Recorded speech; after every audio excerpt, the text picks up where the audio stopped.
é uma iniciativa da Blue Compass que vai acontecer em setembro. Alguns de vocês já ouviram falar desse encontro que a gente vai fazer com empresários, enfim, conselheiros e tal, mas eu queria só mostrar para vocês, esse vídeo saiu do forno essa semana, e acho que vamos fazer uma avant-première para essa turma do fórum aqui, pode ser? Fábio, você consegue compartilhar, por favor?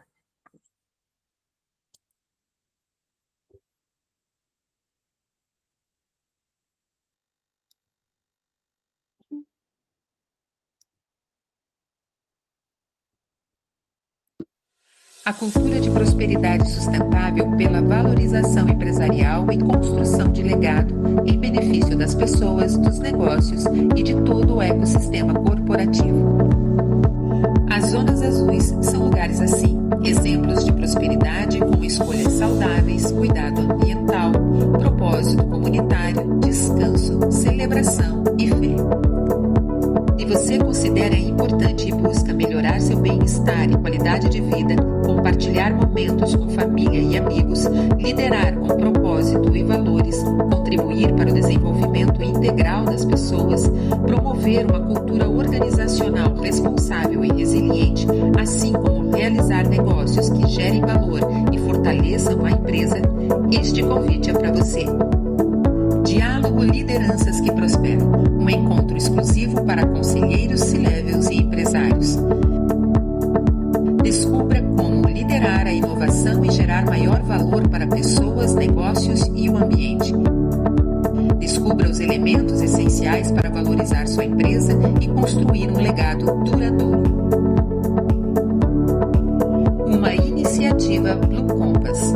Viver, conviver bem, compartilhar propósito e prosperar.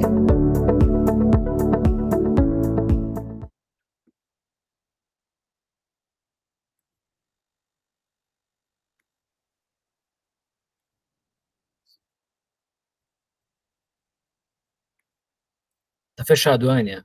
Tá fechado o teu microfone. Obrigada, Fábio. E obrigada, Sérgio, pelas palmas. Bom, é um grupo pequeno, né, um grupo que a gente está fazendo inicial de 30 lideranças. Então, para todos vocês que puderem nos apoiar, divulgar também, ou indicar pessoas que tenham interesse dentro desse assunto que a gente coloca aqui nos fóruns e tudo mais, fazer uma imersão bem bacana, a gente fica à disposição aí para esse contato. Vou fazer aqui a leitura, então, das mini bios, né, só me apresentando, eu sou Ania Ribeiro, sou gestora, sou consultora, especialista em design estratégico de modelos organizacionais baseados em propósito, compartilhado e desenvolvimento integrado de pessoas, projetos e organizações, com foco em cultura regenerativa e lifelong learning. Minha trajetória é construída no setor privado e no terceiro setor também, nas áreas de arquitetura da informação e novos negócios, marketing, endomarketing e comunicação, planejamento estratégico, responsabilidade social empresarial, sustentabilidade ESG, aprendizagem continuada e desenvolvimento integral. Sou bacharel em comunicação social e RTV pela FAAP, MBA em marketing pela USP, fundei a Agari Modelos Sustentáveis, atuo aqui na liderança de pessoas, cultura e educação da Blue Compass, e assessoro uma organização não governamental no desenvolvimento de soluções chamada Instituto Papel Solidário, e membro também da Rede Ethos de Especialistas. O Márcio Lário, que vai ser o primeiro a instigar aqui nossas reflexões, é conselheiro, consultor, professor, mentor, pós-graduado em transformação digital e inovação, tecnologias aplicadas a resultados práticos que transformam realidades complexas em resultados realizados, graduado em engenharia de materiais pela UFSK, pós-graduado pela INPG em comércio internacional, MBA pela FIA em gestão de negócios e comércio internacional, especializações no ISCA de França, em Senior Management Program, na UCLA de Berkeley em Lean Startup Innovation, experiência em posições de liderança, CEO e estatutárias, presidência e vice-presidência com escopos na América do Sul e globais em empresas nacionais e multinacionais, entre elas Saint-Gobain, Nitriflex, Sibelco, Inimin e Imeris, tendo sido membro do Conselho de Administração da Mineração da Jundu, cofundador da empresa Safe Lives em tecnologias imersivas e digitais de aprendizado. O Sérgio Martins, também nosso parceiro que vai falar na sequência, tem curso de Direito pela Universidade de Barra Mansa, UBM, árbitro e mediador pelo Tribunal Arbitral do Brasil, pós-graduado em Direito Constitucional pela Universidade da Anhanguera, pós-graduado em Direito do Trabalho e Processo do Trabalho pela ESA, Escola Superior de Advocacia, mestre em Direito e Negócios Internacionais pela Universidade Centro-Atlântico, de Catalunha, Espanha, especialização em Planejamento Patrimonial e Sucessório, Empresarial e Familiar, especialização em contratos complexos, em mediação e negócios privados, palestrante em planejamento patrimonial e sucessório, e eleito por 2 vezes advogado do ano pela Câmara Municipal de Volta Redonda, em 2018 e 2019. Conselheiro da Junta de Recursos Fiscais, suplente em 2018 e titular em 2019. Vou passar para você, Márcio, já para a gente começar, lembrando que vai ter uma fala do Márcio por uns 15 minutos, depois do Sérgio pelo mesmo tempo, e aí a gente abre para questões, enfim, complementações, e também no chat, se alguém já quiser anotar alguma questão ao longo de que eles estiverem falando, a gente vai anotando aqui também e traz a hora que a gente abrir para a audiência toda. Agradeço mais uma vez a participação de todos, ao Sérgio e ao Márcio também. Seguimos, Márcio. Olá, Ania, boa tarde a todos. Obrigado mais uma vez pelo convite aqui para estar no fórum. Deixa eu dividir aqui a apresentação com vocês. Vamos lá. Tarde meio fria, né? Para todo lado.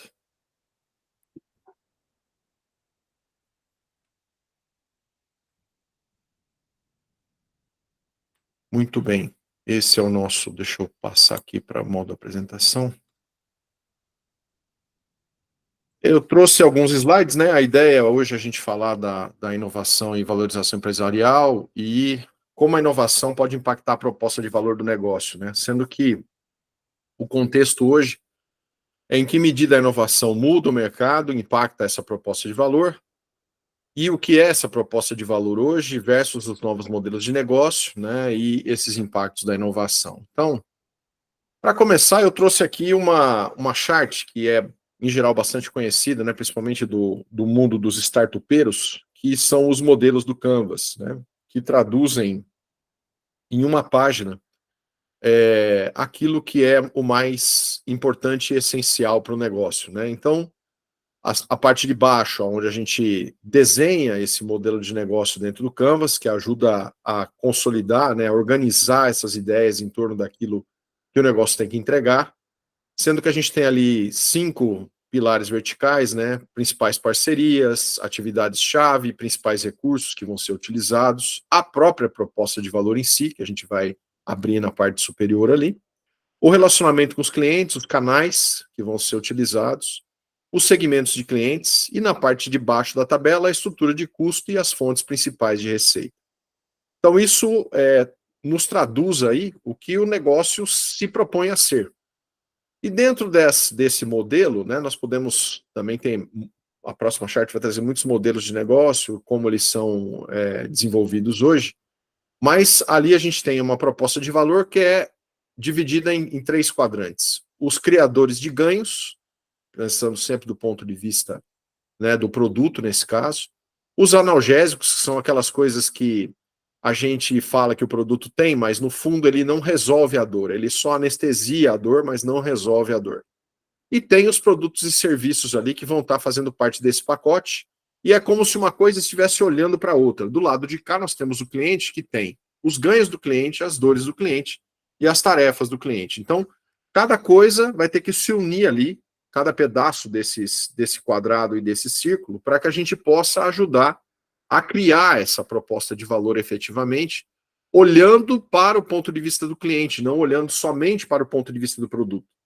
Então, muitos negócios se apaixonam pelo produto e não pelo problema que ele está resolvendo, né? Então, isso dificulta muitas vezes a modificação do produto que não está entregando uma proposta de valor para o mercado, né?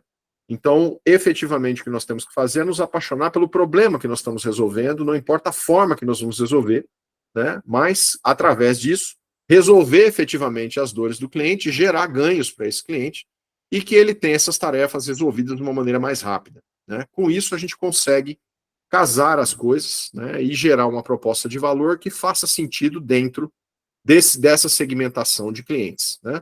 Então, é comunicação entre produto e cliente, com solução de dores e geração de ganhos, tanto para quem está criando o produto, quanto para quem está gerando, tendo a necessidade de utilizá-lo do outro lado, né? Então, o que a gente quer significar aqui em termos de proposta de valor é isso, né, para a gente entender como que o modelo de negócio afeta isso. E o que é esse bendito modelo de negócio, né? Então, nós temos muitos modelos que vêm surgindo, né, já surgiram e vêm se consolidando. Um dos modelos mais comuns que a gente fala é o famoso SaaS, né? Esse caso aqui, o SaaS, que é o Software as a Service, né? O software como serviço. Mas esse final, AS, né? As a Service, isso se transformou em uma série de coisas, né? Então eu posso ter desde CEO, COO as a Service, quer dizer, C-Level as a Service, e aí eu tenho C-Level como serviço, eu tenho outras coisas dentro desse modelo de serviços, por exemplo, que passa a fazer parte dessa nova modelagem de negócio. Então, uma situação onde, nesse modelo, o cliente paga uma mensalidade que gera receita recorrente. E, para isso, né, a receita recorrente é o santo graal dessas empresas que trabalham com o serviço, né, de uma forma em que você vai criar o que a gente chama de lifetime value do cliente, ou seja, o quanto esse cliente pode gerar ao longo da utilização desse serviço, né, em termos de receita, e a partir daí fomentar um modelo de negócio exponencial, no qual esse serviço pode ser prestado sem necessariamente ter uma presença física, por exemplo, né? Então, nós vamos ter aí modelos de negócio como software as a service, com o advento também da inteligência artificial, cada vez mais forte, né, que não é uma coisa nova, mas cada vez mais robusto, os modelos de linguagem que estão aí sendo desenvolvidos e que podem solucionar problemas práticos do dia a dia, como a contabilidade, por exemplo. Então, você passa a ter uma contabilidade as a service, não necessariamente tendo uma pessoa por trás daquela contabilidade para estar fazendo aquilo. Você tem uma robotização, né, uma inteligência com um modelo de linguagem que consegue desenvolver uma solução. Uma vez que você fez o input dos seus dados, ele transforma aquilo dentro do seu relatório contábil e fiscal e resolve o problema. Então, com isso, a gente passa a ter um modelo de negócio que não depende necessariamente da força humana de trabalho, né? A gente pode ter muitas soluções e a exponencialidade dessas soluções, como a gente vê no quadro aqui do lado direito, né, o link entre a tecnologia e o negócio gerando todas essas possibilidades, né, de novos negócios, né, impressão 3D, blockchain, a própria robótica, a inteligência artificial que a gente falou, e outros fatores aqui, né, do fintech, do retail tech, quer dizer, tudo aquilo que a gente está vendo, né, por exemplo, uma notícia de hoje, né, o Banco Digital, o Nubank, passou o Itaú, né, 63 bilhões de valorização no Nubank, versus o Itaú com 60 bilhões. Então, esses novos modelos de negócio que têm um custo muito baixo, né, e uma geração de receita bastante elevada, né, em relação ao sistema de software as a service, como nós estamos colocando aqui, traz essa proposta de valor para o cliente de uma maneira bastante competitiva. Então, todas essas inovações, a gente falou aqui de inteligência artificial, elas impactam e vão impactar, né, os negócios. Portanto, é importante saber quais são as tendências relativas à tecnologia da informação, né, que estão por vir. Existem aí vários relatórios onde a gente consegue encontrar esse tipo de informação, né, uma nova onda que deve vir aí é a onda da computação quântica, né? A computação quântica vem bastante forte para resolver problemas extremamente complexos, que tomariam muito tempo dos computadores normais para conseguir solucionar, por exemplo, como cidades inteligentes, que vão depender desse nível de computação quântica para resolver problemas práticos do dia a dia, como o trânsito. né, ou ter melhorias significativas em relação ao trânsito. Então, tudo isso vai impactar o negócio, não é só isso, né? Então, vamos pensar, poxa, mas você está falando de cidade inteligente, o que tem a ver com o meu negócio isso, mas... Pois é, as chaves de criptografia existentes hoje, né, que controlam quem consegue acessar os nossos bancos de dados nas empresas, essa tecnologia quântica consegue quebrar essas chaves, né, de uma maneira muito rápida, porque tem uma capacidade computacional muito grande, faz muitas simulações e você consegue quebrar as chaves de criptografia. Com isso, um novo sistema de criptografia, baseado em computação quântica, está sendo desenvolvido. E aí, vai ser necessário entender onde essas chaves criptografadas estão na empresa, como a gente controla tudo isso, porque uma chave e uma porta aberta é o suficiente para você ter um intruso que pode fazer uma bagunça bem interessante no seu banco de dados, né, e trabalhar informações confidenciais, sigilosas, né, e muitas vezes até travar a própria operação da empresa, né. Existem empresas que têm sofrido ataques cibernéticos, que têm ficado dias sem conseguir, com o seu sistema hackeado, com dias sem faturamento, né. Então, estar atento ao que está acontecendo em termos de serviço, né, nesses novos modelos de negócio, assim como a própria inteligência artificial, né, muitas soluções que já podem ser desenvolvidas de maneira simples, direta, né, não necessariamente pelo uso de uma plataforma aberta, mas eventualmente de uma plataforma fechada com informação e treinamento para essa plataforma, né, especificamente para resolver um problema dentro da empresa, já estão sendo desenvolvidas a custos infinitamente menores do que eram no passado, e também começam a competir com soluções que necessitam de pessoas para poder fazer isso acontecer. Então, aqui a gente vê várias coisas acontecendo, né? Então, um exemplo que eu vi a semana passada, de uma empresa que trabalha com bombas industriais, é uma distribuidora, ela tem lá 10, 15 tipos de bombas industriais, né, para todos os tipos de fluido, etc., todas elas com catálogos, com um monte de informação escrita, na qual ela precisa ter agilidade, ela recebe um conjunto de informações do cliente para poder definir qual tipo de equipamento vai ser fornecido e oferecido e tem a melhor performance naquela aplicação. Isso depende de um conjunto de engenheiros. Porém, é um trabalho de verificação de curvas técnicas e de dados técnicos que pode ser feito por um modelo de linguagem, né, com inteligência artificial dentro de uma plataforma fechada. E aí, a empresa queria saber quanto isso custa, né?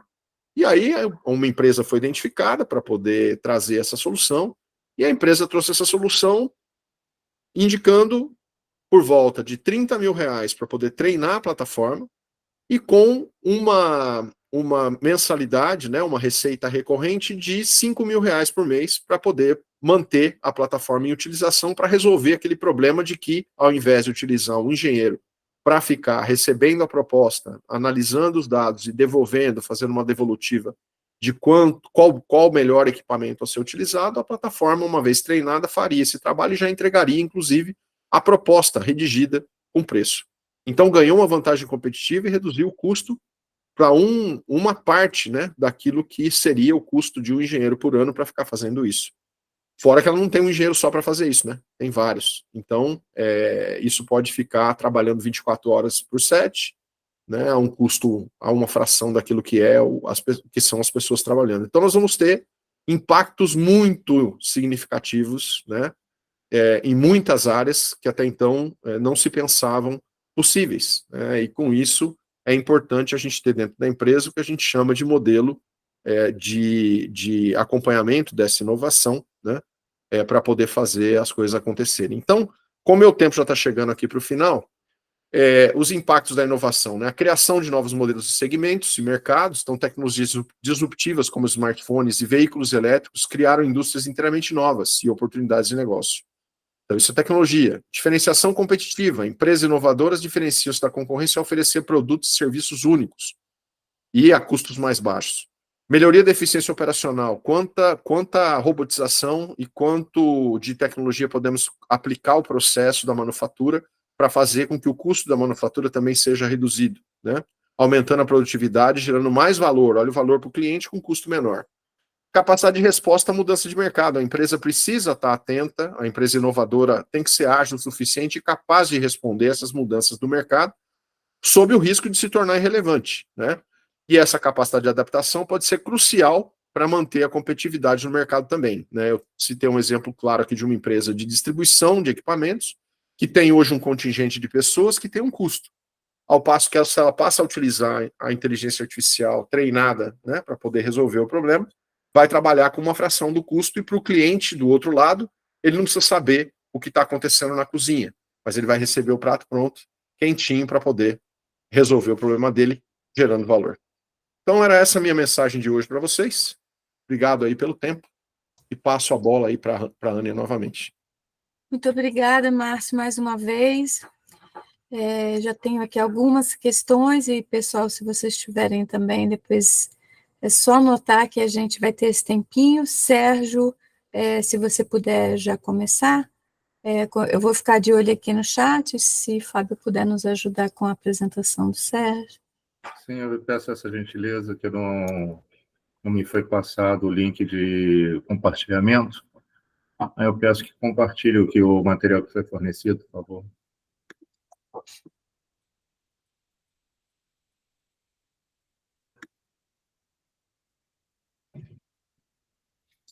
Bom, antes de mais nada, antes de iniciarmos a apresentação propriamente dita, o material que eu estou vindo a compartilhar com vocês é a respeito da agenda ESG, tá? ESG, tá? Oportunidades ou riscos.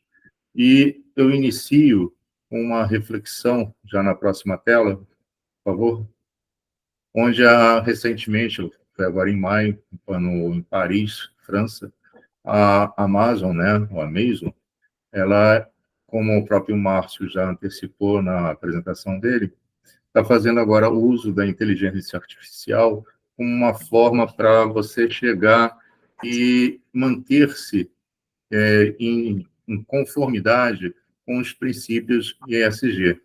Então, ela está ampliando o uso da inteligência artificial para encontrar soluções para desafios ambientais, sociais e de governança. Tá?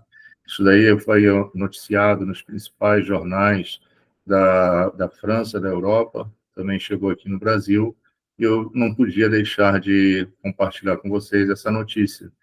Ou seja, isso aí é já um caminho, um sinal do que é a nossa agenda ESG. A nossa agenda, ela é momentos de oportunidades, mas também é um momento de muitos riscos. Na próxima tela, por favor, eu venho a apresentar a vocês quais seriam os objetivos do ISG. Ele não é só uma questão de lembrança, todos os senhores devem ter esse conhecimento, que ele foi cunhado no ano de 2004, em uma publicação do Pacto Global que nós tivemos em termos mundiais, onde nós criamos a Agenda 2030.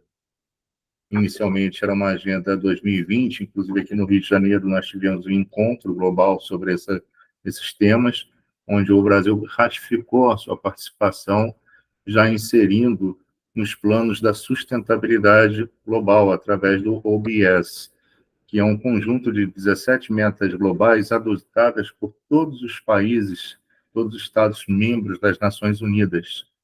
Em 2015, o Brasil é um dos signatários nesse sentido.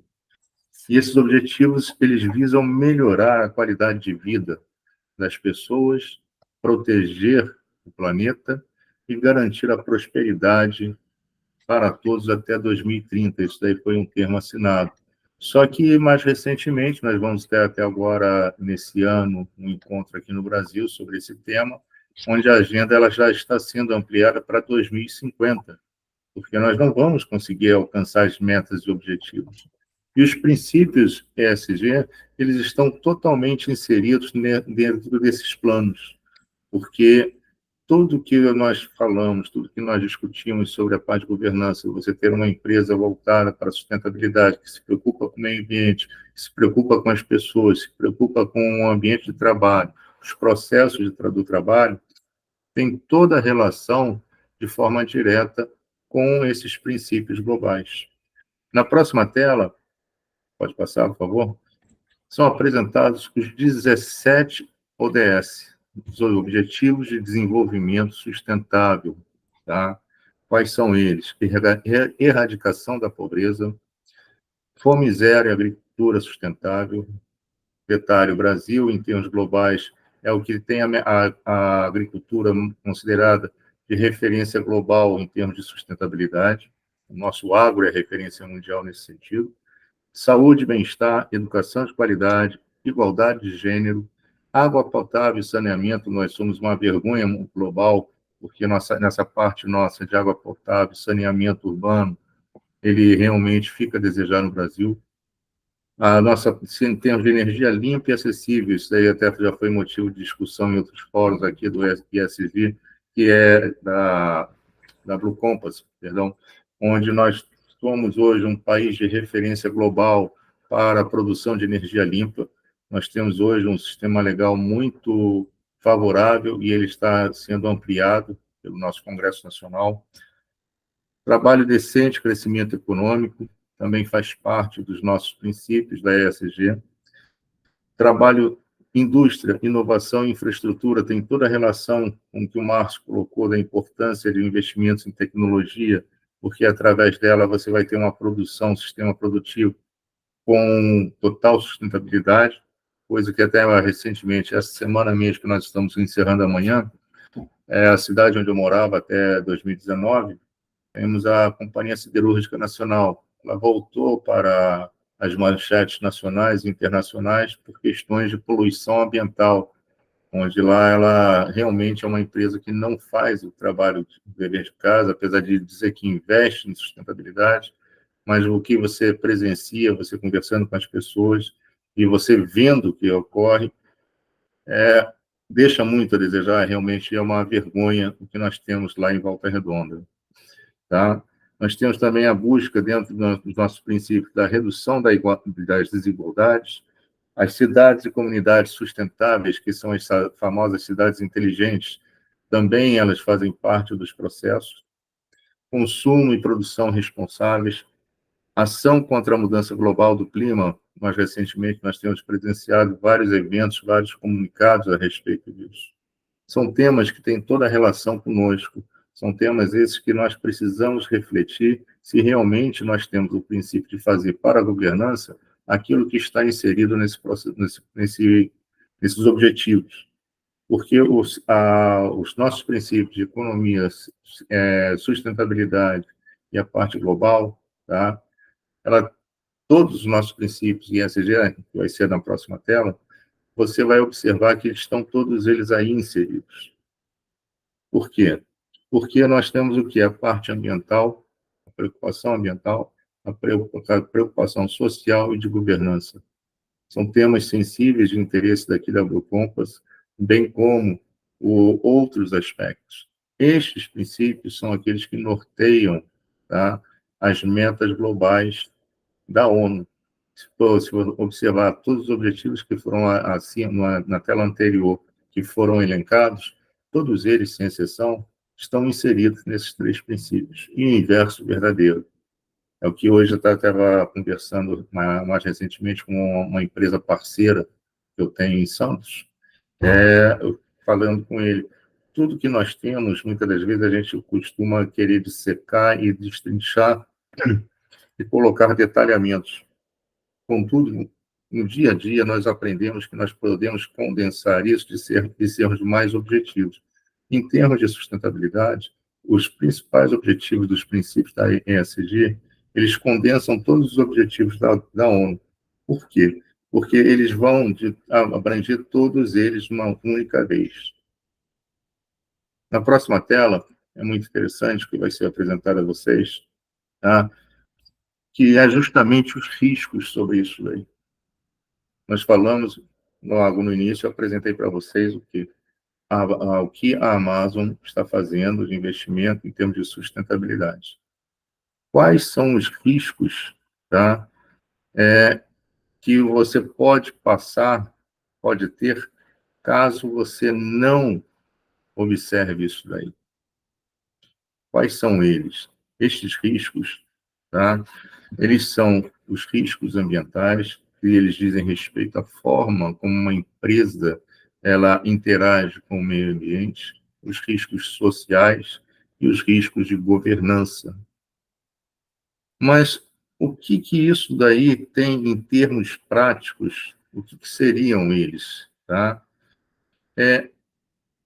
Vamos colocar o seguinte: quando você tem uma empresa, tá, que ela não faz investimentos em sustentabilidade, ela não se preocupa com os princípios da ESG, ela vai passar por esses 3 riscos: ambientais, sociais e de governança. No caso, por exemplo, da parte sustentável, o exemplo que eu acabei de falar da Companhia Siderúrgica Nacional. O que acontece com uma empresa que ela não se preocupa com isso? Ela poderá ser multada, ela poderá ter o seu registro de funcionamento cassado, ela poderá perder a sua fonte de receita, tudo porque ela não está observando os princípios da sustentabilidade sob aspecto ambiental. Então, o que acontece? Existirão sanções contra aquelas empresas que não observam isso. Daí porque, quando você vai a uma empresa, você vai buscar a conscientização daquela empresa, é muito importante que seja demonstrado que, quando você deixa de cumprir determinados princípios, determinadas obrigações, ela poderá sofrer sanções legais. Eu falei a CSN, mas pode ser um supermercado, quando ele faz o descarte da peixaria, do açougue, se ele não fizer o descarte correto, ele também poderá ser autuado. Você tem uma loja varejista de produtos alimentícios, se aqueles alimentos não estiverem sendo devidamente condicionados, o que vai acontecer? Seu estabelecimento ele vai também sofrer sanções legais em relação a isso daí.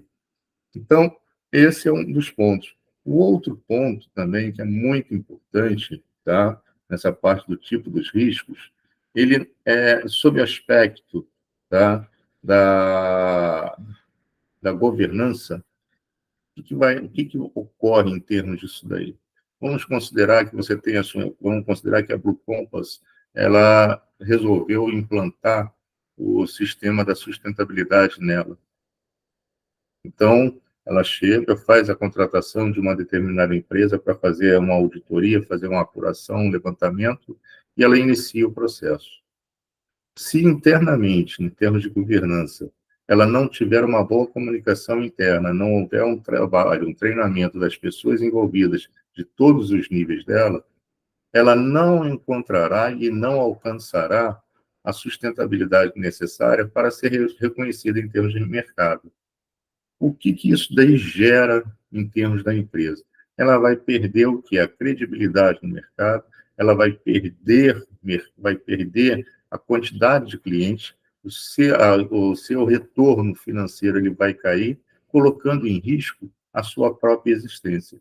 Então, o que ocorre? Quando nós falamos em princípios da ESG, quando nós falamos sobre sustentabilidade e quando nós falamos sobre o Pacto Global, tudo, na realidade, são elementos, tá? São ingredientes de um mesmo preparo, vamos colocar assim. Por quê? Porque, se não forem eles observados, você vai ter um efeito cadeia. Se a sua empresa é uma indústria e ela polui, o que vai acontecer? Se ela não faz os princípios da sustentabilidade, vai afetar o meio ambiente. Se está afetando o meio ambiente, está afetando a mim, no meu humilde escritório de advocacia, na minha empresa de consultoria. Está afetando a Blue Compass também. Por quê? Porque eu estou poluindo o ambiente, na hora que eu estou poluindo o ambiente, eu estou gerando efeitos negativos sobre todos nós. Então, a sustentabilidade, ela tem uma relação direta em todos os setores. Por isso que eu falo que são ingredientes de um mesmo prato. Tá? Agora, um ponto muito essencial a ser observado quando nós falamos dos riscos, tá? Da mitigação de riscos, disso daí. Existem diversas formas que nós podemos fazer do levantamento e apuração dos riscos de um negócio, dos riscos de um empreendimento. E, para isso, são aplicados diversos métodos. Por isso que eu fiz a utilização e aplicação no primeiro slide, que foi justamente da Amazon. Nós podemos fazer uso da inteligência artificial, como bem nos chamou a atenção o Márcio, para que ela, através da inteligência artificial, nós possamos desenvolver e descobrir os pontos onde você tem fraquezas. Descoberto, detectado os pontos de fraqueza da sua empresa, existirá todo um processo onde você vai apurar, vai realmente ter a solução para aquilo aí. Então, é a chamada pontuação de riscos.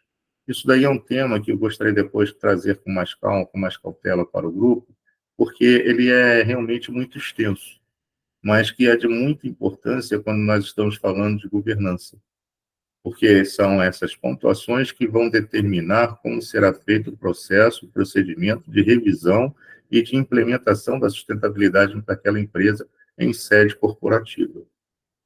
Podemos ir adiante, por favor? Tá? Então, como que afeta a empresa, tá? Como já está aí, acabei até antecipando, né? A afetação da empresa, ok? Ela usa os riscos, né? Quando mal administrados, o que ele vai fazer? Eles podem ter um impacto significativo na reputação da empresa, nas finanças e na própria visibilidade dela. Ou seja, o efeito desse risco, eles podem variar de multas a penalidades até a perda da confiança dos clientes, funcionários e investidores.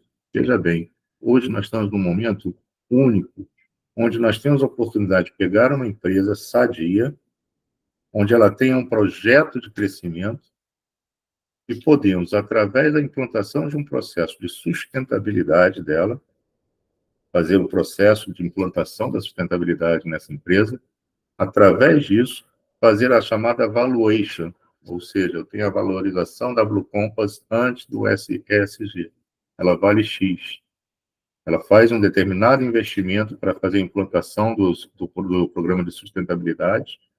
Ao final daquele processo de sustentabilidade, ela não vale mais apenas X. Ela vale 3, 4X.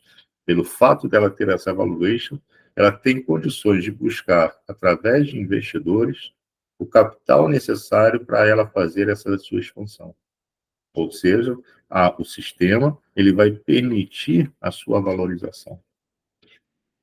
Tá? Então, as empresas que não cumprem os regulamentos ambientais, elas sofrem sanções legais significativas, seu relacionamento com clientes e funcionários é afetado, e a sua reputação e finanças são colocadas em risco. E é o que eu chamo aqui do lado, é uma coisa que eu sempre falo para as pessoas. Riscos são aqueles que surgem de fatores ambientais, sociais e de governança que uma empresa deve enfrentar e gerenciar.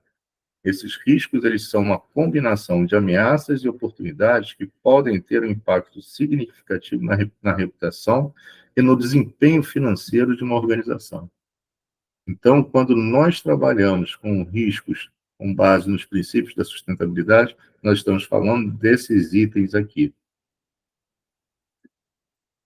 Não sei se consegui ser claro nessa apresentação, tá? E agora vocês vão compreender, em termos da conclusão, que é na próxima tela, por favor, tá? O que é? Ou seja, o que nós podemos ter em mente? Que nós precisamos compreender e gerenciar os riscos ESG, tornando-se uma prioridade para empresas de todos os setores. As implicações desses riscos vão além do mero cumprimento dos regulamentos, eles vão ao cerne da reputação corporativa, estabilidade financeira e sustentabilidade a longo prazo. Então, os princípios que norteiam a ESG são isso daqui. É essa conclusão que nós precisamos ter, e eu reapresento o que apresentei na primeira tela, que é justamente, agora vocês podem compreender por que a Amazon está fazendo isso. Ela tem consciência de tudo que foi dito anteriormente, dos efeitos que ao não gerenciar, ao não mitigar os riscos, pode gerar para a empresa. Então, a Amazon está fazendo uma ampliação do uso da inteligência artificial, tá? Para encontrar as soluções e os desafios que foram agora apresentados para vocês. Então, quando nós implantamos esses princípios, nós estamos fazendo o quê? A aplicação, a busca de nós estamos agindo com um desafio de superar e solucionar as questões que foram acima apresentadas. Para isso é que nós investimos em sustentabilidade, para esse objetivo. Essa é a realidade. Quando você faz isso, só para você ter uma noção, as ações da Amazon, após maio desse ano, eu sou um porque eu tenho ações dela, tá? Eu invisto no mercado acionário. Então, só para você ter uma noção, de maio para cá, as ações da Amazon, elas tiveram uma valorização de mais de 60% depois dessa notícia. Só para ter uma noção. Então, quando você chega e pega e faz um investimento nisso, a valorização do seu negócio vai lá para cima. Essa é uma realidade. Isso não é uma ficção, isso é um fato. É uma realidade que hoje nós vivemos. Bom, em termos de mensagem que eu tinha para passar do grupo sobre os princípios, são esses daí. Mas eu tenho duas outras telas que eu gostaria de apresentar a vocês quem sou eu. Na próxima tela, eu apresento, tá, o que é a SM Sociedade de Advocacia. A minha empresa, tá, o meu trabalho como advogado, ele iniciou em janeiro de 2005, certo? Como um escritório de advocacia como outro qualquer, autônomo, sozinho, né? E voltado para a prestação de serviços jurídicos, advocatícios, tá? Mas com o passar do tempo eu fui me especializando na parte de consultoria jurídica para as empresas, tá? Nas áreas do direito civil, tá? Trabalhista, empresarial e tributário. Agora, mais recentemente, em 2019, eu deixei a minha condição de um escritório autônomo, passando a ser empresa, um CNPJ devidamente ativo e com os meus atos constitutivos registrados e arquivados perante a OAB. Ok? Sob o número que está aí colocado para vocês, número 732/2019.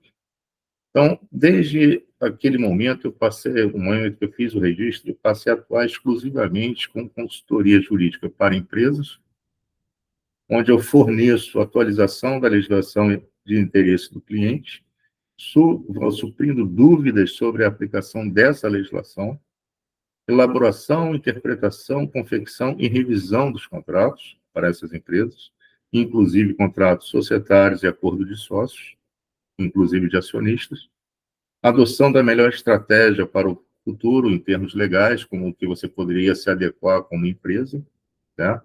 Prevenção e mitigação de riscos e suporte em processos judiciais e extrajudiciais, tá? E todo esse trabalho, fala, pô, o doutor Sérgio sozinho faz isso tudo? Eu falei, não, isso daí é através de um regime de parceria que eu tenho, tá? Com diversas empresas que hoje trabalham comigo, como eu acabei de falar agora há pouco de uma empresa de Santos, que eu tenho parceria, certo? E profissionais que são autônomos, prestam serviços para mim em áreas específicas, tá? E, recentemente, eu ampliei o pool dos serviços prestados pela minha empresa, que foi a introdução do planejamento patrimonial e sucessório, inclusive sob o aspecto de blindagem patrimonial e blindagem sucessória, em termos empresariais e familiares. Isso inclui a constituição de empresas offshore, em casos muito específicos. E agora, em 2024, o meu escritório, na próxima tela, por favor. O meu escritório, minha empresa firmou a parceria com vocês na Blue Compass, tá? Tenho muito orgulho, muita satisfação de poder ter firmado essa parceria e coloco essa parceria à disposição daqueles que não trabalham com a gente, me coloco à disposição e não vejo a hora dessa parceria ela galgar altos voos, porque eu tenho certeza que os princípios e os valores da Blue Compass, eles se adequam aos empregados pela minha empresa, razão pela qual a gente firmou essa parceria. Agradeço essa oportunidade de poder estar participando desse fórum. Se depois houver alguma oportunidade ou possibilidade sobre a parte de mitigação de riscos, especificamente sobre a parte de pontuação dos riscos, quando a gente faz um processo ESG, como que poderia ser implantado, gostaria de poder apresentar como eu vejo esse sistema de pontuação, de identificação das zonas e das áreas sensíveis das empresas. Obrigado a todos aí. Ok, muito obrigada, Sérgio. Vou passar já para as perguntas aqui, pessoal. Tem umas mãozinhas levantadas, mas vou só passar a pergunta do Jesuíno que veio aqui primeiro, e com as mãozinhas levantadas eu não consigo saber quem levantou a mãozinha primeiro, então seria melhor colocar aqui no chat, né, a pergunta. Mas eu vou só fazer a pergunta do Jesuíno, então, que já está aqui há algum tempinho, e é para você, Márcio. Ele pergunta como as empresas globalmente integradas podem... Opa, desculpa, tem uma outra antes, né, Jesus? Tem uma outra aqui antes. Não. Na verdade, é uma pergunta que eu até ia unir com a minha. Como as empresas globalmente integradas podem identificar e avaliar e gerenciar de maneira eficaz os riscos de ESG? Essa é para você, Sérgio. E a de antes era, você tinha dito, Márcio, você deu exemplo do Nubank e do Itaú, e mencionou, né, o quanto o Nubank já passou em termos de valor. Só que o Nubank ele nasceu como uma empresa já diferenciada, né? Então, a minha pergunta era com relação a isso. E as empresas que não nasceram e que, de alguma forma, têm que ficar atentas para a sua proposta de valor para não ficarem obsoletas. E o Jesuíno ainda pergunta, qual o impacto das inovações disruptivas em setores consolidados na valorização das empresas incumbentes? Então, acho que é alguma coisa nesse sentido, aqueles que já têm um processo de valorização empresarial consolidado e que, de repente, se deparam com alguma inovação disruptiva. Se eu não traduzir direito, Jesuíno pode ficar à vontade para falar, mas você guardou a sua pergunta, Sérgio? Assim você já pode... Não? Então, eu faço novamente. Então, Márcio, por favor. Bom, obrigado pela pergunta, muito interessante o ponto de vista, e realmente é isso, né? Nós temos já empresas que nasceram na nova economia, vamos colocar assim, já nasceram digitais, aí o exemplo, né, de uma empresa digital ultrapassando uma empresa que está dentro da economia tradicional e tentando encontrar seu caminho para a economia digital, né?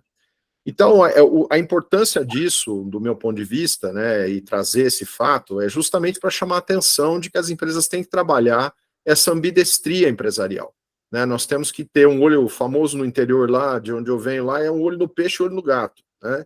Não tem jeito, a gente tem que manter uma linha de gestão da inovação dentro da empresa, não apartada da gestão, né? Ela tem que fazer parte do dia a dia da gestão, e poder dar espaço para as pessoas errarem, fazerem tentativa e erro controlado dentro de ambientes que a gente chama de sandbox, ou mesmo dentro das questões de processo, né?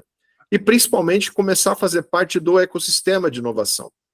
Então, muitas empresas, vão falar aí numa faixa de 100 a 500 milhões, né, familiares, se deparam com situações que podem ser disruptivas, efetivamente, em alguns negócios, principalmente no varejo, né, no comércio, enfim, são serviços que podem acontecer e que elas poderiam ter lançado mão de parcerias, ter lançado mão de encontrar soluções mais baratas para sistemas, eventualmente mais eficazes, dentro do ecossistema de inovação. Então, não tem uma receita pronta, cada um encontra a sua receita. O que não pode é deixar de fazer parte, né? Se isolar, acreditando que não vai aparecer ninguém que vai fazer alguma coisa mais eficiente, mais eficaz do que você já faz, com um custo menor e mais rápido. Então, para que isso não aconteça, a gente tem que efetivamente fazer essa lição de casa de aproximar, né, a empresa dos ecossistemas de inovação, do arranjo regional, né? Em relação às empresas globais, obviamente elas estão olhando para muitos setores em muitos países, né? O grande desafio nas empresas globais é você conseguir coordenar todo esse esforço do ponto de vista global e local, né? e, ao mesmo tempo, não deixar de aproveitar daquilo que está acontecendo no ambiente regional para, eventualmente, ser uma solução global. Então, é importante, novamente, ter uma gestão, acho que a receita básica é isso, que eu diria, gestão da inovação, ambidestria corporativa, né, na veia, e, a partir daí, cultura relativa à inovação dentro da empresa, né? Não adianta só pensar na estratégia. A gente também precisa ter cultura de inovação sendo desenvolvida, né? A gente não vai mudar a cultura da empresa, a gente vai fazer um add-in, a gente vai juntar a cultura de inovação, a cultura da empresa, acelerando aquilo que precisa ser feito. Mas é um desafio grande, é um desafio bastante grande, né, de todo dia, né, e com isso precisa ter organização, precisa ter gestão, precisa acompanhar a evolução dentro do ecossistema. E não é difícil, é uma questão desafiadora, mas não é impossível de fazer, e os exemplos estão aí, empresas pequenas ou grandes podem lançar mão de tecnologia e, inclusive, criar modelos novos, disruptivos também, a partir do seu modelo analógico, vamos colocar assim, né? Uhum. Só antes de passar para o Sérgio, então, todos esses pontos que você traz, Márcia, quando você mencionou na sua fala, capacidade de adaptação, né? Você falou olhar para tendências e capacidade de adaptação. Essa Sim. Capacidade de adaptação é olhar para essas coisas que você acabou de mencionar, cultura, inovação, Gestão. investimento, alinhamento com o mundo lá fora, essas coisas, né? Exato, isso aí. Beleza. Bom, Sérgio, então, trazendo a pergunta que eu tinha te feito, como as empresas globalmente integradas podem identificar e avaliar e gerenciar de maneira eficaz os riscos ESG no ambiente econômico e regulatório dinâmico? Essa é uma pergunta do Jesuíno, tá? Então, ambiente regulatório dinâmico e como fazer essa gestão. E tem uma pergunta também do Isael: como as empresas podem transformar riscos em oportunidades e se diferenciar? Então, com relação ao ambiente regulatório e com relação à diferenciação das empresas, transformando riscos em oportunidades. Então, vamos primeiro estar na parte do regulatório.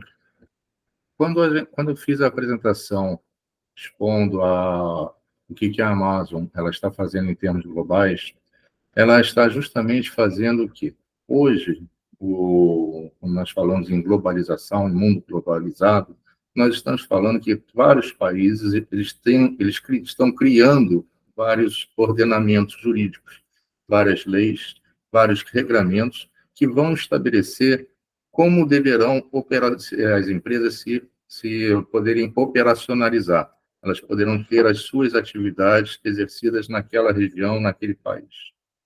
Paralelamente a isso, quando você começa a ter um regramento individualizado, ou seja, o Brasil, por exemplo, ele criou um regramento dele, ele tem um regramento próprio na parte ambiental. Só que hoje nós não podemos trabalhar com um regramento isolado.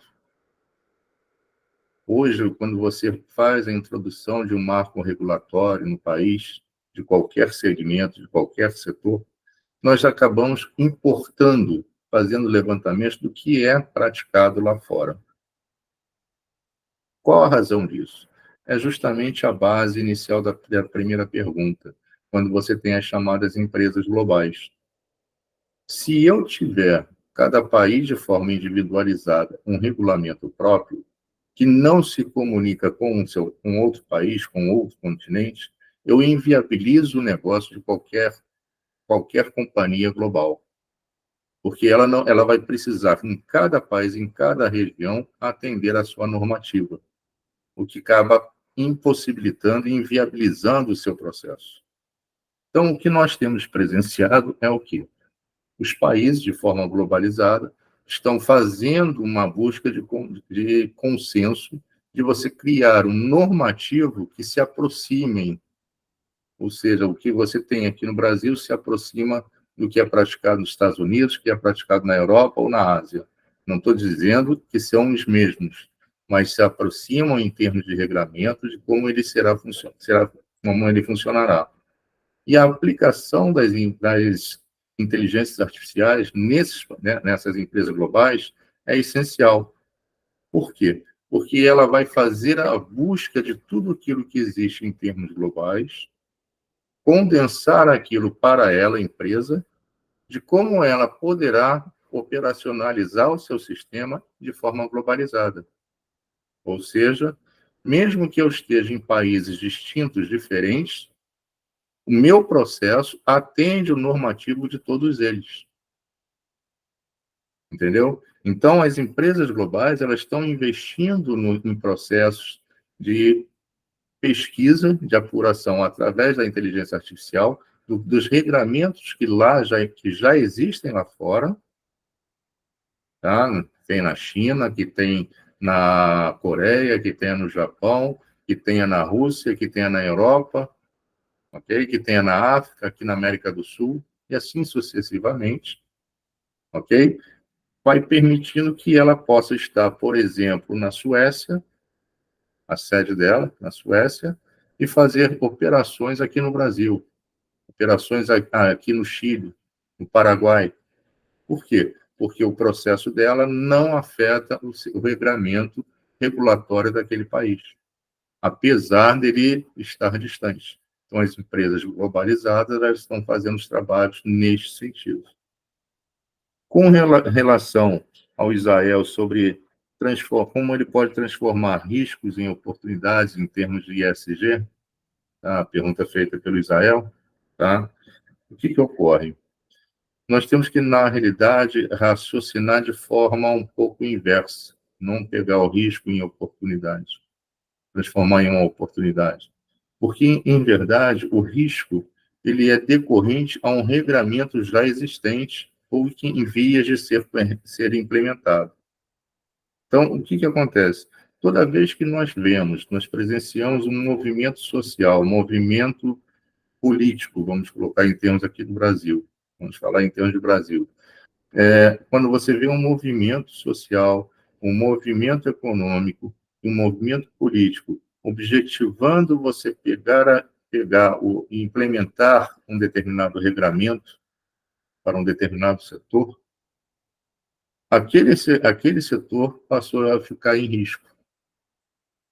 Então, aquilo ali, a melhor forma de você transformar um risco em uma oportunidade é fazer o acompanhamento desses movimentos.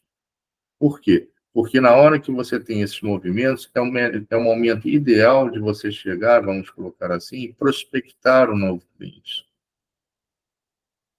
Porque no momento em que você tem um segmento de mercado, um determinado mercado, ele não tem um regramento específico na parte ambiental ou de sustentabilidade, como é que eu vou convencê-lo a fazer um investimento, se ele não está correndo nenhum risco aparente?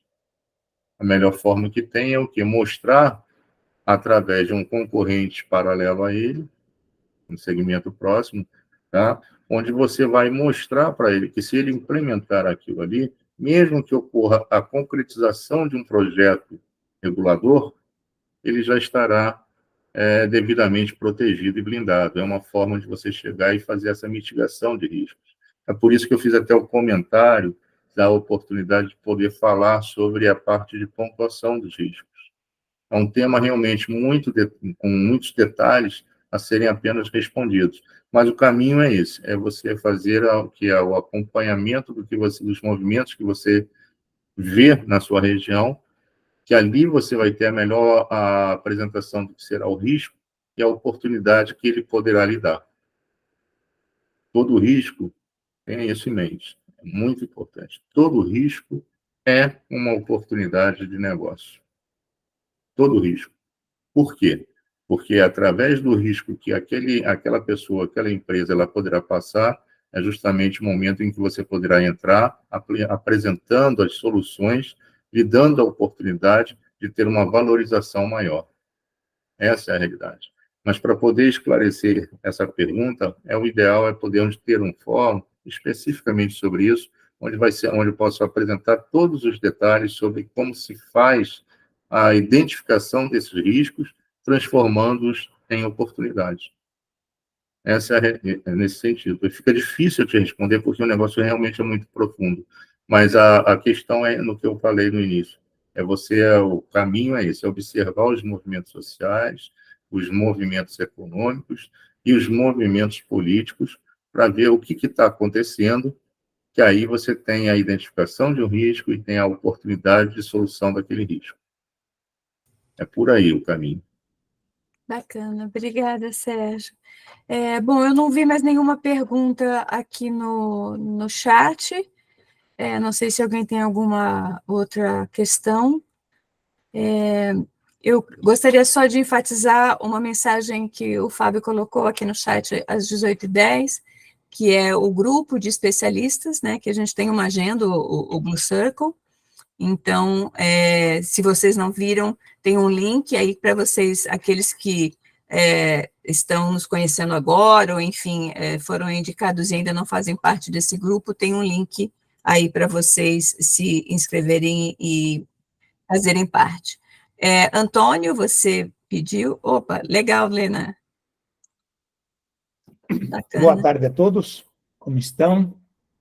Um prazer novamente agradecer o Israel pelo convite, atualizando algo que no final do mês passado eu estive na reunião da nossa firma no Uruguai com vários países da América Latina. Fomos avisados de que o IFRS S1 e S2, que são arcabouços contábeis / financeiros para publicação das emoções financeiras de aspectos de ESG e de compensação de net zero, que é o S2, S1 e S2, respectivamente, estavam em fase final de tradução para o espanhol e hoje, coincidentemente, recebi a versão da publicação do IFRS S1 e S2 em espanhol. Então, quem desejar receber essa publicação em espanhol, nós agora estamos esperando que os nossos órgãos públicos, né, não só a CVM, como já se manifestou interessadíssima a receber as informações de emoções financeiras de empresas listadas com IFRS S1 e S2 já a partir deste ano de 2024, 2025, e daí para frente, regra geral, mas nós já temos a versão em espanhol. A português ainda está aí nos caminhos de Conselho Federal de Contabilidade e tudo mais. Então, quem quiser, por favor, depois deixe um e-mail com o nosso prezado amigo Israel, e aí eu compartilho com vocês, mando o e-mail dos arquivos. Saiu mais algumas coisas sobre o tema, mas acho que os principais para vocês que estão discutindo aí com o Sérgio, que é a brilhante apresentação que ele acabou de fazer aí, dos aspectos jurídicos, né? Aqui a gente está falando dos aspectos contábeis e não contábeis, financeiros, não financeiros, do ISG, né? E do carbono net zero, que a gente está discutindo aí no S2, tá bom? É só isso que eu queria atualizar vocês todos sobre o tema. Muito obrigado pelo convite mais uma vez. Muito obrigada, Antônio. Eu acho que tem uma mãozinha aqui, é o Jesuíno, se você quiser falar, Jesuíno, é a sua vez. Boa tarde. Vou ser rápido para não atrasar mais. Obrigado aí pelo Antônio, que ele comentou aí. Em relação a isso aí, Antônio, a CVM, ela deu uma atropelada nesse processo. O que ela fez? Ela nem pegou tradução nem nada, usou a norma internacional e saiu na frente como o primeiro país a aceitar a IFRS. A Ibracon não teve a oportunidade de coisar, atropelou o Conselho de Contabilidade também, quem acompanha aí, e aí estamos nesse imbróglio aqui. Lá está mais ou menos no caminho certo, assim, o rito, né? Como o Sérgio, que entende mais de rito jurídico. E, assim, um outro que eu quero pontuar, mas eu sou leigo, eu estou falando até, já pedindo desculpa antecipada com o professor Sérgio, assim, o fato da gente pegar a jurisdição internacional, basicamente do norte, não compromete a nossa soberania jurídica, vamos dizer assim, porque no longo prazo você vai absorvendo esses conceitos jurídicos de lá, tem uma inversão, porque o norte ele faz para ele as leis, no interesse maior deles. Aí depois eles estão cobrando a própria empresa nossa, que agora propõe que eles regularam. Só que assim, gente, é assunto de leigo. Alguém passando na Jesus, vou aproveitar esse gancho seu. Não existe risco nesse sentido. Porque, na verdade, o que ocorre é o seguinte, nós não estamos mais num mundo onde a notícia que você dá aqui no Brasil agora, certo? Antigamente demorava 15, 20 dias, meses, anos para chegar do outro lado do mundo, certo? Nós estamos conversando aqui, se nós colocarmos isso online em alguma plataforma, cara, lá na China vai estar acompanhando online, no mesmo instante. Então, o que ocorre? Hoje, a parte da nossa existência, ela está interligada, em todos os sentidos. Então, todos os países, todos os congressos, legisladores, eles fazem um intercâmbio em termos de levantamentos de estudos, de projetos, do que está sendo feito. Então, só que essas coisas não são noticiadas, elas não vão para a mídia. O que a gente vê na mídia é a politicagem das leis. É isso que nós presenciamos, é a politicagem. Tá? Mas lá dentro, nas comissões que existem no Congresso, e a gente pode acompanhar, e isso é aberto a todos, nós passamos a pessoa começar a observar que quando nós estamos fazendo a formação do nosso regramento, nós estamos pegando pedacinhos de cada um desses países. Um exemplo muito prático é a nossa legislação de proteção de dados. A LGPD, nossa Lei Geral de Proteção de Dados, toda ela foi formatada com base na legislação da União Europeia. Nós importamos quase tudo que tem lá e aperfeiçoamos para a nossa realidade. Então, quando nós importamos um normativo de fora, na realidade, nós não pegamos aquela lei exatamente como ela está elaborada e colocamos ela aqui. Nós pegamos aquela norma, traduzimos ela e fazemos uma análise para a nossa realidade. Por isso que eu fiz o comentário da Amazon. Então, as empresas globais, elas estão observando isso. Que os países, de forma geral, de forma generalizada, estão criando seus próprios normativos, e aí inclui a parte contábil, financeira e a besteira que a CVM fez, certo? Então, o que acontece? Essas empresas globais, elas investem na parte da inteligência artificial. A Amazon é uma das que está mais investindo, por isso que as ações dela dispararam em termos globais. Tá? Eu falo isso com um sorriso de orelha a orelha. Tá? Então, o que acontece? O caminho é esse. Essas empresas fazem isso daí, e como que a gente pode mitigar os riscos aqui nossos, internos? É através do que? A observação, o estudo, o levantamento dos movimentos que nós estamos tendo aí, que é o que o Antônio falou sobre a parte do carbono. Hoje, no Brasil, nós temos dois grandes projetos de lei que serão os marcos regulatórios da parte do carbono. Nós, hoje, sem uma regulamentação, nós somos o terceiro país que mais gera recursos de recuperação de carbono. Mas como é que você faz?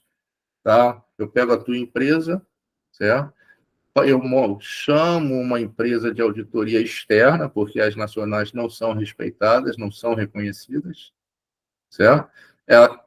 O seu empreendimento ele vai ser certificado internacionalmente, com selo, vai ter um selo internacional, validade internacional. Isso daí, o que acontece? Os países lá fora, as empresas lá de fora, estão pagando fortunas para você. Mas nós não temos um regramento nosso ainda. Olha só. Isso daí seria uma invasão ou coisa parecida? Não, não é. Não é uma invasão. O Brasil ele está fazendo os processos dele, só que, infelizmente, são pautas que não dão votos, vamos colocar assim. As pautas que dão voto é o que você está vendo na imprensa aí, infelizmente. Tá? Então, essas pautas elas vão sendo colocadas de lado. É um atraso, é um vício que nós temos no nosso país, e só Deus sabe quando que a gente vai conseguir superar isso daí. Mas o processo é esse. Tá? Não existe, pelo menos eu não consigo vislumbrar outro caminho. Antônio, você quer fazer alguma consideração? Quero fazer a réplica, Tá. depois a Mas, réplica. Então, pessoal, só mais alguns Só 2 minutinhos aí, minutos. porque o nosso horário é 18h30, mas Não, vai lá, Antônio. não, o colega questionou aí, é de bom tom dar informação correta para ele. Já está no postado aí da Lei 11.638, 2007, que as empresas de capital aberto são obrigadas a seguir as instruções contábeis internacionais, os pronunciamentos do IFRS. Então, está na lei. Tranquilo, manda bala. Então, a CVM atropelou outra coisa. Pegar integralmente o IFRS sem adaptação para o Brasil, aí é um problema para os contadores que seguem o Conselho Federal de Contabilidade e os auditores que seguem o Conselho Federal, que é o nosso caso. Então, a CVM dá aquela rateada, eu sou representante, né, das empresas de capital aberto, de empresas de auditoria para capital aberto na CVM, então não posso questionar muito o que a CVM determina. Porém, posso perguntar para ela, olha, tem certeza que é para usar o IFRS na íntegra? Não vai passar pelo Conselho Federal de Contabilidade para adaptar ao Brasil? Sim ou não? Mas já fizeram essa pergunta sim, eles disseram que esperem aí, porque está no prazo ainda para regulamentação. Só isso. Obrigado, viu, colegas? Obrigado. Bacana, valeu. bacana. Eu vou só, antes de terminar, Fábio, compartilhar mais um videozinho e aí a gente encerra, tá, gente? Só mais 2 minutinhos.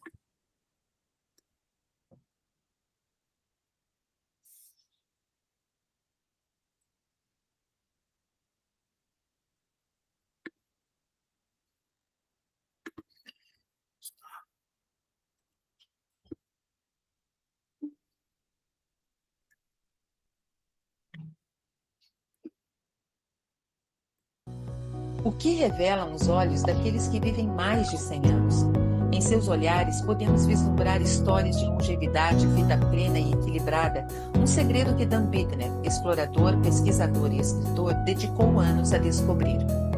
Bittner identificou as Blue Zones, áreas do mundo onde a expectativa de vida é significativamente maior do que no resto do planeta. Entre esses lugares notáveis estão Okinawa, no Japão, Sardenha, na Itália, Nicoya, na Costa Rica, Icária, na Grécia e Loma Linda, na Califórnia, Estados Unidos.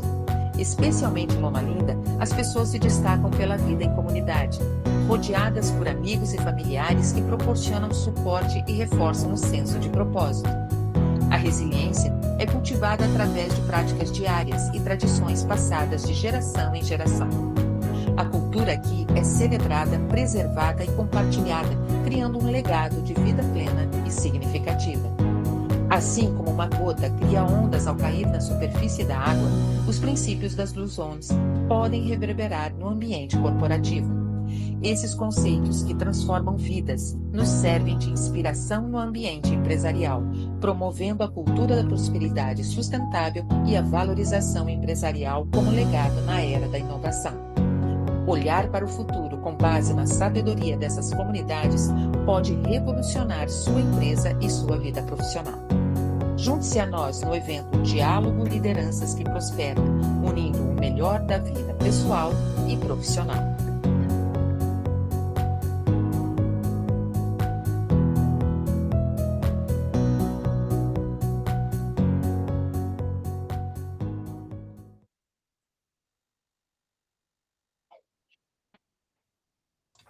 Mais uma vez, quero agradecer a todos, a audiência, que ficou aqui com a gente até agora. Agradecer muito, Márcio, pela parceria de sempre. Márcio, mais uma vez, pelas informações. E o Sérgio, estreando conosco aqui no fórum. Mas seja muito bem-vindo. A gente tem outros episódios pela frente. E temos também o Blue Circle, que a gente já passou o link aí que eu enfatizei para vocês.